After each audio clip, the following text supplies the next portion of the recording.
સ્કૂલોમાં રજા જાહેર કરી દેવામાં આવી છે। પાલનપુર, દાંતીવાડા, વડગામ તાલુકાઓમાં સ્કૂલોમાં રજા જાહેર કરાઈ। સાથે જ ધાનેરા અને ડીસા તાલુકાની પ્રાથમિક શાળાઓમાં પણ રજા જાહેર કરી દેવામાં આવી છે। જિલ્લા કલેક્ટરે શાળાઓમાં રજા જાહેર કરી છે।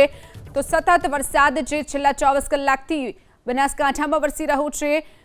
સાર્વત્રિક ભારે વરસાદથી સ્કૂલોમાં રજા જાહેર કરવામાં આવી છે। ઠેક ઠેકાણે પાણી ભરાઈ જવાની સમસ્યા અને હજુ પણ આવનારા સમયમાં ભારે વરસાદ નોંધાઈ શકે છે બનાસકાંઠામાં, જેને જોતા કલેક્ટરે આ નિર્ણય કર્યો અને તમામ શાળાઓમાં રજા જાહેર કરવામાં આવી છે। તમામ તાલુકાઓની શાળા પાલનપુર, દાંતીવાડા, વડગામ, ધાનેરા અને ડીસાની પ્રાથમિક શાળાઓમાં રજા જાહેર કરી દેવામાં આવી છે। જિલ્લા કલેક્ટરે શાળાઓમાં રજા જાહેર કરી। અનેક ઠેકાણે જળભરાવ છે। રસ્તાઓ પર જાણે કે નદીઓ વહેતી થઈ હોય તેવા આ દ્રશ્યો બનાસકાંઠાના છે, જેના કારણે બનાસકાંઠા જિલ્લાની તમામ પ્રાથમિક શાળાઓમાં રજા જાહેર કરી દેવામાં આવી છે।